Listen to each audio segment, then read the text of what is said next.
Namaskar.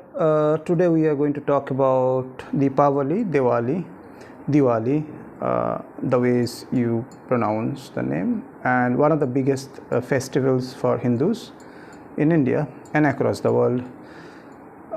We will talk about how it started, on the origin, the presumed origin. We'll also talk about other versions of it, and also we'll try to touch a very sensitive topic of whether in Diwali the use of firecrackers were there in ancient India, and I'll be open for accepting questions from you. At the end, you can mail me, you can text me, or any other way. So let's start. Deepavali or Diwali was a festival or is a festival which is presumed to be celebrated as the day when Rama returned to Ayodhya after the Vanavasa, or spending time in outside the country. Especially in the North India, this is how it's being celebrated. In Southern India, it is also understood that it's a celebration of Krishna, who owned over an asura, and that Narakasura was defeated by Krishna. So it's a celebration of that win of good over the evil, presumed evil as such. However, very interestingly, it is also being thought that Diwali was not initially a Hindu festival. It was initiated by Ashoka, and during 3rd century BCE, Ashoka initiated it. And also there is another version. It says that it is not Ashoka who initiated it, but it was the day when Ashoka, it is a commemoration of the day, remembrance of the day when Ashoka devoted himself to Buddhism, or converted himself into Buddhism. So that was a celebration of that particular occasion. Diya, or the Deepam, is an integral part of Indian culture. So what Buddhists use Diya is also about lightening self. It's basically a representation of inner light, and that's how it was a part of a Buddhism, and understood that it is being celebrated in that way. In fact, in Nepal, there's a minority community, the minority community, Newar community of Nepal, who follows Vajrayana Buddhism. They also follows Diwali at particular time, the similar time, by enlightening or lightening Diya as such. So Deepavali was anyway a larger context of festival or celebration. Whether it is celebrated by a group of Hindus or Buddhists, let us not go into that particular scenario, but try to understand how this particular occasion was basically mentioned in multiple spaces. However, if we come down to the level where we go for a very sensitive topic of whether the firecrackers, the fatakas, and all those things which we now term in different way were part of ancient India's celebration, then we should come down to Ramayana and try to understand whether really Ram came back in Ayodhya and it was celebrated in that way. So if we go to Valmiki's Ramayana, there's no mention as such. There was a celebration, but no celebration as Diwali being mentioned.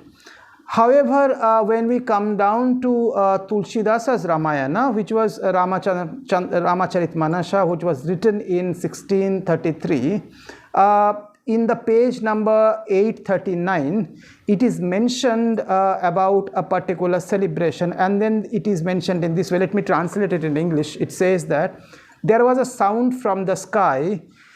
The whole Ayodhya was decorated with flowers.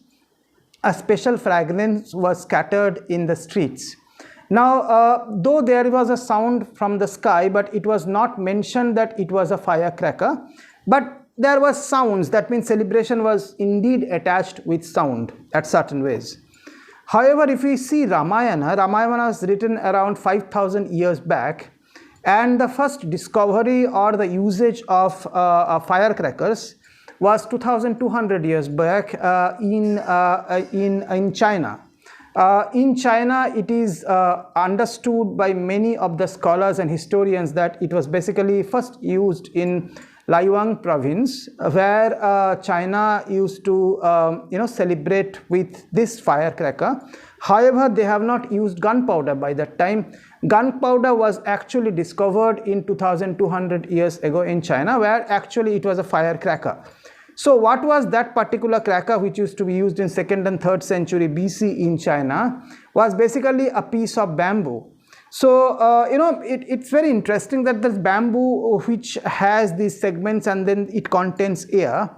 So the Chinese discovered that if they cut the bamboo on both the sides and keeping the air intact inside with the bamboo's basic understanding of the pockets, air pockets in the bamboo, if they throws that particular piece of a bamboo in the fire, it blasts off or it creates a good noise or good sound. So the understanding of sound was there, but there was no gunpowder, what is being used in today's firecracker at that time of, presumably during the time of Ramayana.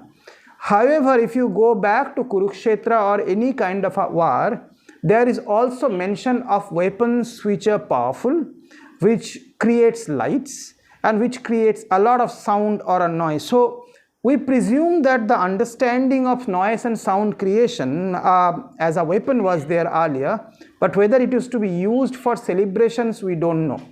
However, diya, deepam, this particular diya, it is metal, but we can get it in terracotta or any other materials. So firing up a diya was part of Hindu culture and many other religious celebrations of different other religion also, in India especially. So fire, lightning fire or the light was part of ancient practices. Creating sound to celebrate was also part of ancient practices. But the use of gunpowder and the way it is basically the smokes and everything, to my understanding, it was not part of ancient practice. Gunpowder came much later, as I said, 2200 years ago, gunpowder came in. So if you go a little bit deeper, you will understand that celebration has been an integral part of Indian, Buddhist, Jain and many other culture. In celebration, lighting up diya has been part of it, but may not be the context of firecrackers as we are using today. So the understanding of firecracker what we have today might be slightly different than the understanding of cracker to create sound at that particular time. So that's what is my basic understanding, and that's how I try to contemplate in this part. Maybe the other historians will be bringing in some interesting, insightful understanding of firecrackers and the Diwali as such. Enjoy your Diwali, have a great time ahead, and get back to me if you have any other requirement of understanding of usage of firecracker or Diwali as such. Namaskar.